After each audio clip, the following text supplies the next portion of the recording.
Why has Venezuela, a country once rich in resources and potential, spiraled into chaos? In this video, we're diving deep into the shocking realities of life in Venezuela today. From dangerous roads and an alarming crime rate to economic collapse and mass migration, we'll explore the tragic consequences of failed policies that have turned this once thriving nation into one of the most dangerous places in the world. How did Venezuela, with the largest oil reserves globally, end up in such despair? Join us as we uncover 15 shocking truths about life in Venezuela and what the future holds for this troubled country.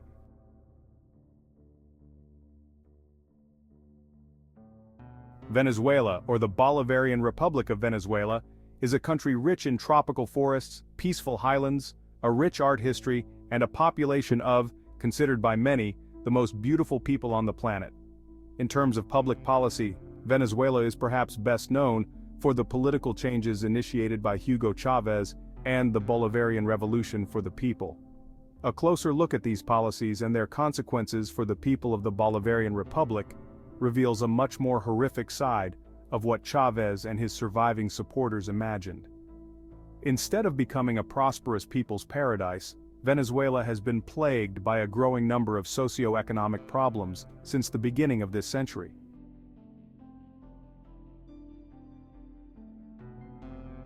Dangerous driving is a critical issue in Venezuela, where nearly two-thirds of the population do not understand basic traffic rules. This widespread lack of knowledge, combined with the ineffectiveness of local authorities to enforce road safety, has led to a severe crisis on the country's roads. Nearly three-quarters of Venezuelans have concluded that the government has been powerless to ensure even the most basic levels of safety, contributing to the rise of traffic-related fatalities. The death rate from road accidents began to rise in the late 1990s and has only worsened over time. Motor vehicle accidents are now the second leading cause of death for Venezuelans aged 15 to 29, while it is the leading cause of death among infants and preschool-aged children. This alarming trend highlights the severity of the situation, with young and vulnerable populations facing the greatest risks on the road. Venezuela is now ranked as the third most dangerous place in the world to drive. Factors such as poor infrastructure, lack of vehicle maintenance, and inadequate traffic enforcement all play a role in the high fatality rates. Additionally, economic instability has led to an increase in unlicensed drivers and neglected road safety measures, further exacerbating the danger. Many roads remain poorly lit and full of potholes, with little to no signage, creating hazardous driving conditions. The combination of these factors has turned Venezuela's roads into one of the deadliest environments for motorists and pedestrians alike.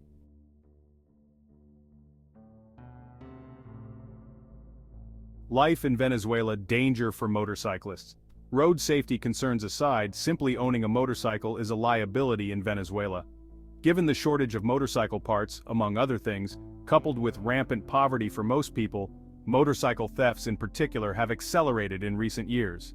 To make matters worse, Venezuelan motorcycle groups have reported that their members have been the target of elaborate scams in which they are duped and ultimately killed by thugs to steal their motorcycles or parts.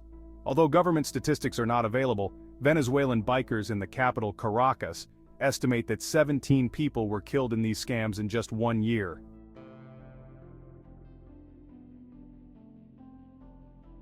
Riots in Venezuela. Since the beginning of this millennium, this country has been sliding, first slowly and then more and more rapidly, into poverty and despair. Although the country's previous leader Hugo Chavez never saw the full horrors of his policies, under Maduro the consequences of centralized economic control were felt in full. In response to the decline, a series of protests broke out across the country starting in 2014. These protests included public hunger strikes, peaceful sit-ins, mass marches, and even the erection of street barricades to discourage traffic and attacks on government property.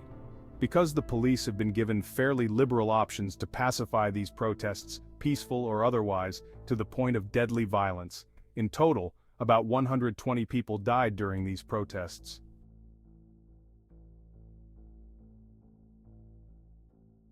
Mass incarceration.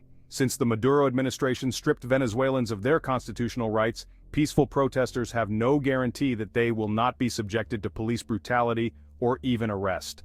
As a result, hundreds of people were arrested on false charges and imprisoned in countries that were already inflated. Overcrowding is common, and given the lack of training and material resources for prison guards, prison gangs effectively control prisoners. As a result of gang rule and the neglect of prison staff, prisoners often face intense intimidation and physical abuse, and in some rare cases simply disappear. To make matters worse, the prison administration is so corrupt that Human Rights Watch recently reported that one mass grave filled with 15 bodies, some of which were beheaded, exists in Venezuela's general prison in the state of Guárico.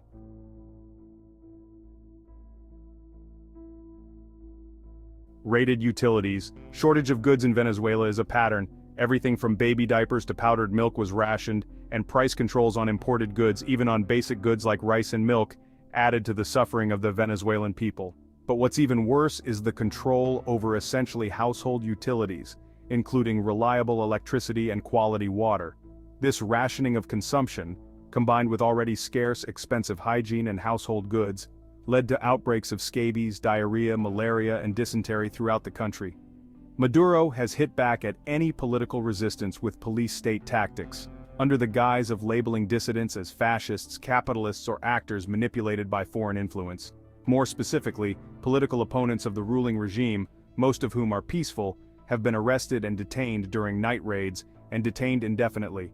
In the case of those individual resistance leaders who have been released as a result of the international investigation, such as Caracas Mayor Antonio Ledesma and his ally Leopoldo López, they may still be held under house arrest. Moreover, since Maduro took almost complete control of the country, the constitutional rights of Venezuelans throughout the country have been effectively revoked. A common feature of socialist dictatorships is pronounced economic hardship among large sections of the population, while the benevolent elite, who have redistributed all wealth fairly, live in extraordinary luxury. Venezuela is a classic, or rather worse, example of just this. While the country's president Nicolas Maduro and his cronies eat well, regularly use basic toiletries, and generally live well.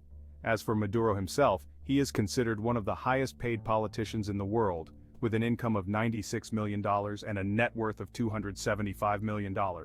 While overall the standard of living of the average Venezuelan has declined over the past few years, from general poverty to severe impoverishment and malnutrition.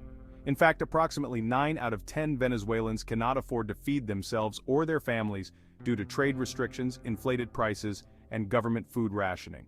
In one particularly gruesome case, starving Venezuelan citizens resorted to invading a zoo to butcher and eat a horse.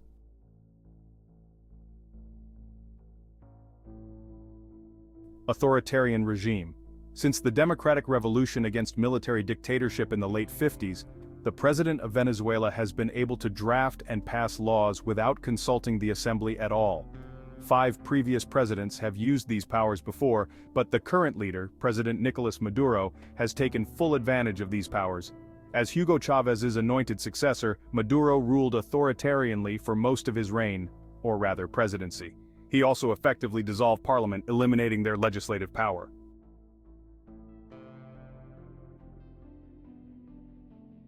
Life in Venezuela anarchy. If it wasn't already obvious, the Republic, which was once the richest in South America, is in an almost constant state of chaos, despite the state's attempts to maintain order and control. In addition to the massive murder rate, more on that below, overall crime, including robberies, kidnappings, and home break-ins, has been on the rise for years. What is the government's response? Instructs government officials to place signs in public places reminding the public that they are legally prohibited from carrying weapons, or, even more bizarrely, from smoking.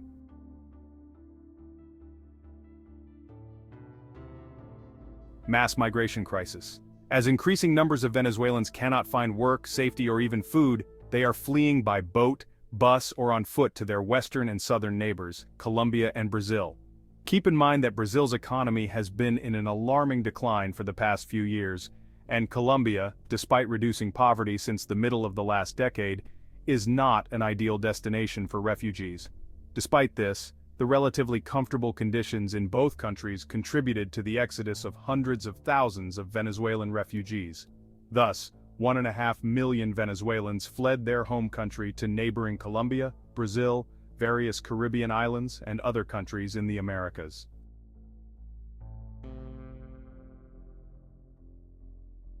Total control. If it wasn't already obvious, freedom is virtually non-existent in Venezuela.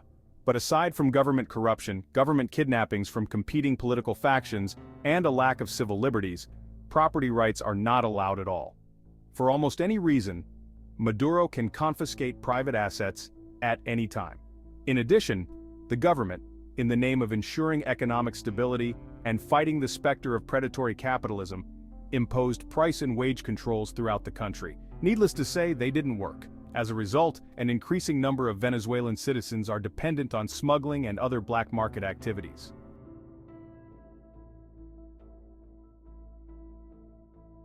The largest oil reserves in the world. You might think that poor countries like Venezuela are devoid of valuable minerals or other resources, but in fact, the country is awash in oil.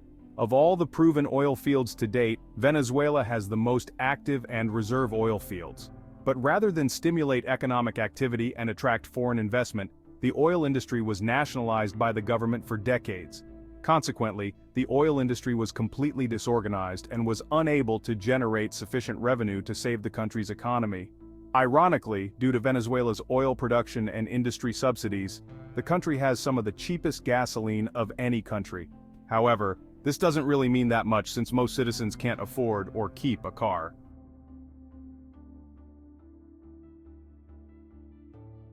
Highest murder rate in the world.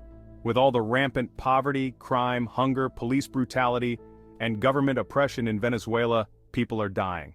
Many. The national homicide rate is around 90 to 92 per 100,000 people, peaking in the capital Caracas at 119 per 100,000 people.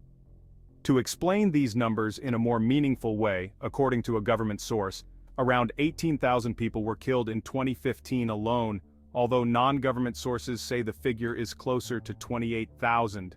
In other words, this is equivalent to about half the population of Liechtenstein being killed every year. The Maduro administration, unsurprisingly, denies this.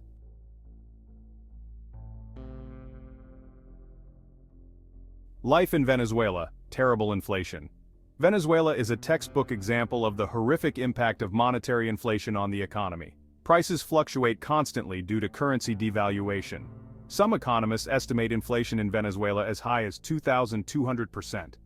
Hyperinflation has driven down the value of Venezuela's currency so much that the bolivar is worth slightly less than the fictional coin from the popular online game World of Warcraft.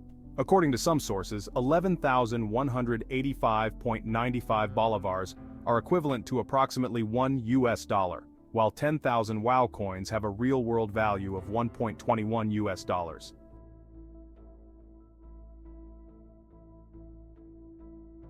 Huge potential. Even with dismal economic conditions, mass migration, and restrictions on the distribution of natural and industrial resources, Venezuela could become a real paradise. Apart from huge oil reserves, the country is full of other minerals including gold, bauxite, iron, and diamonds. All of Venezuela is located in the tropical zone and has a diverse flora and fauna, extensive fertile substrate, and pristine beaches, making the country ideal for agriculture and tourism. Given this enormous potential for prosperity, the Bolivarian Republic could become a real Eden. Perhaps with the right changes towards greater economic and political freedom, this can still happen.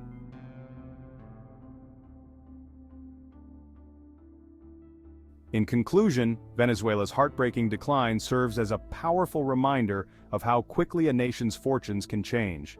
Despite its incredible natural resources and potential, the country has been plunged into crisis by a combination of poor governance, economic mismanagement, and social unrest. But even in the darkest moments, there is still hope for recovery and change. If you found this video insightful, don't forget to subscribe to the channel and give it a like to stay updated on more thought-provoking content. Thank you for watching.